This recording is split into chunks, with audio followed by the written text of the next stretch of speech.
One of the things technology can do is create the ultimate fantasy library, or at least a card catalog to it. Do you know there are thousands of science fiction novels that have been published since 1900 have been gathered together in one ginormous online library resource? It's not quite the same thing as wandering through the stacks to see what catches your attention, but this is the Matrix equivalent. Their homepage reads, all science fiction novels published since 1900 were scraped from Goodreads, and for each novel, all reader comments, plot descriptions, and user-generated tags were compiled. Keywords and concepts were added to each novel by parsing the text described above and mapping them to a curated dictionary of sci-fi keywords and concepts. 2,633 novels published since 1990 had at least 50 reviews and contained at least one keyword from each keyword corpus. The big innovation of the project was far more nuanced keyword search. If you walk into a bookstore, there is only one section, science fiction, and all the major types of genre are grouped within it. Amazon and other online bookstores give you the major genres, but what you are looking for may be hidden underneath a broad category that you might not search. And the books that will come up on those searches are the ones Amazon's algorithm chooses to recommend. So, much to many authors' frustration, there may be gems buried under layers of obscurity. Bethany Maples, one of the collaborators on the project, had this to say: big search engines give you a description of the shell, but not the heart of the content. Maples describes the project in her article as 100 years of science fiction themes, or a time-lapse of a web of human dreams. We built a concept corpus and recommendation network for science fiction. So the very first way to use this project is simply to find a good book to read. Again, while Amazon will recommend certain books, the keywords here are much more specific. If you are obsessed with quantum physics, she recommends reading Dark Matter or The Three-Body Problem. Interested in distributed cognition? She recommends you try Solaris or A Fire Upon the Deep. Quite frankly, I've never heard of those books. I look in the known, the patterns I'm familiar with. I find my authors. Amazon says, oh, this person reads these authors, therefore we're going to recommend what we think this person is going to like. Maples just recommended, by using her nuanced keyword search, 2 books I've never heard of, but I intend to explore. And again, it's about exploring concepts.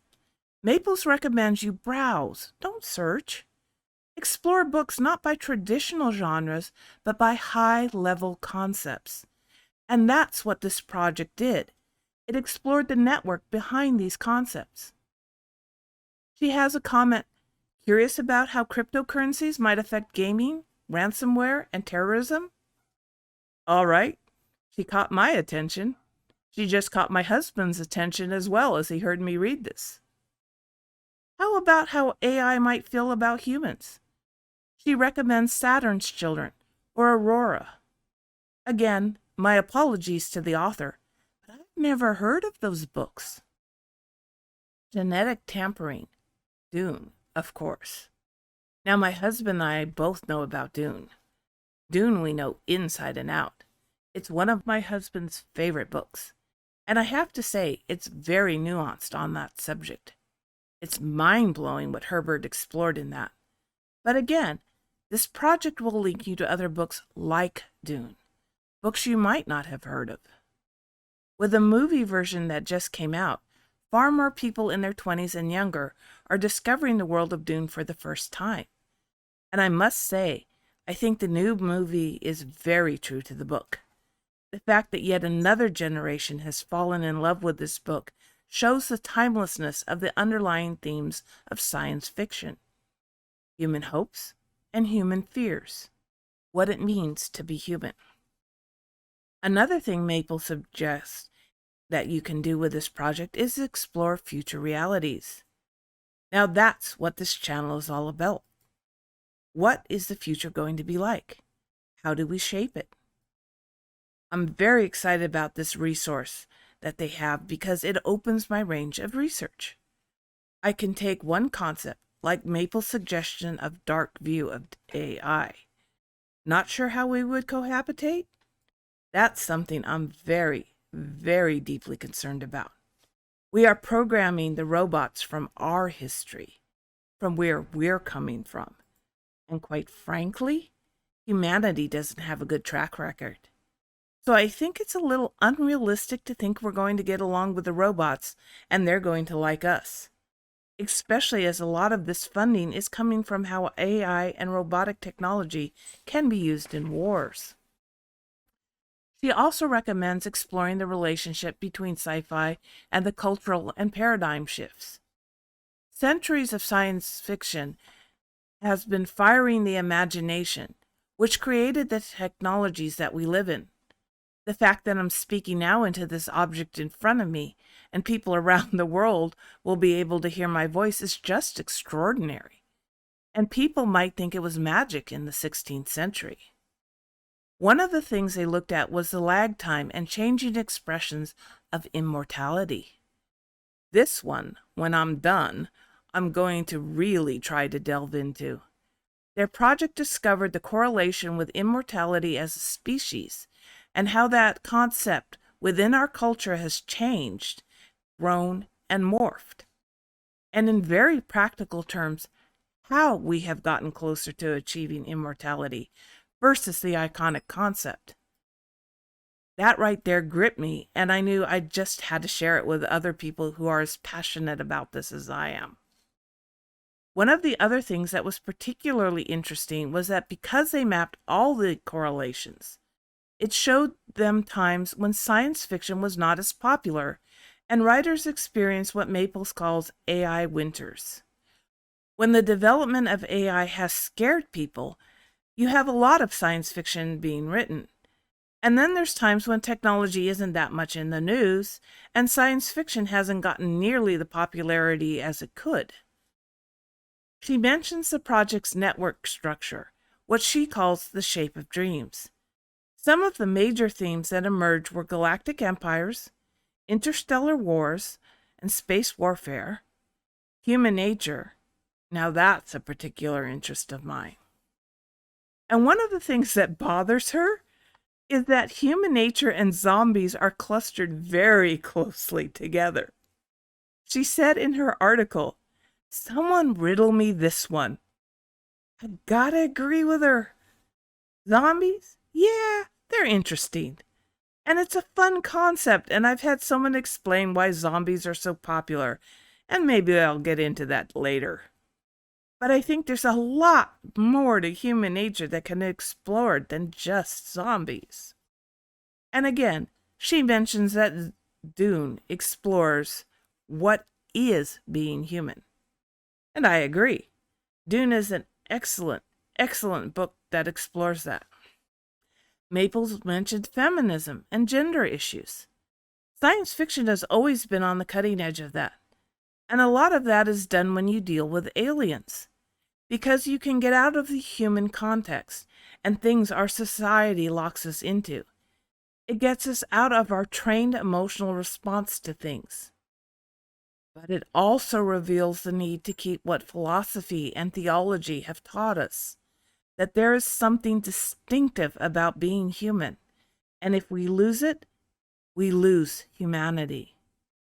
So obviously, that's a key theme in our society right now, and it's going to impact us on how we move forward into our future. Another major area is artificial intelligence. Again, key concept right now. First contact. Well, Elon Musk is heading towards Mars. We have China, Russia, the US. All kinds of people trying to get farther than the moon. So if there are aliens out there, first contact is going to be a big thing. One of the points Maples makes is how many links this network has discovered where first contact was linked to space warfare. That's a big concern. We're not exactly a friendly species ourselves. And throughout science fiction, you have all that is going on. So it will be interesting when I actually get to dive into this linked network, this web of dreams, to see how many people have nightmares instead of counting sheep. Superhumans and genetic enhancement. That one's kind of holds my attention as well. Maples mentions technologies such as Neuralink, CRISPR, Alter Ego, and Kernel, which are all being developed right now. I've done a short on the Neuralink. These are actual companies that are developing this. This is where science fiction has gone beyond the dreamer stage and is in the lab stage, or the waiting for the FDA approval stage. So one of the things I've been missing, because I've moved around too much, I don't have my physical library anymore. This is going to recommend books that I can go and look up and maybe buy off Amazon, just because I would know it's going to cover the subject I'm specifically looking for. And Maple also mentions political control. Tags like authoritarianism and dictator, augmented by more subtle concepts like societal control and structure, soft and hard societal structure. Futures we are starting to see in reality. We are starting to see we are heading towards a future I don't want to live in. So I'm really looking forward to looking at this keyword web, looking into some of these books, seeing what some of these people would say happened when technology got to the stage we are at in the 21st century. Sadly, one of the things you learn from history is that humans learn nothing from history. Except, of course, for historians. But I want to take a look at what other people thought, so I can see if we're heading down that same path. And if more people do that, maybe we will end up in a future that we've dreamed of, not the one that we dreaded.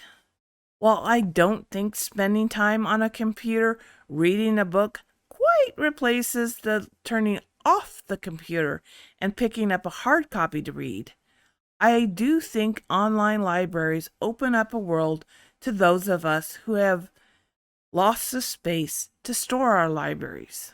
So if you want to browse a gigantic library to find a good book to read, check out the 100 Years of Science Fiction.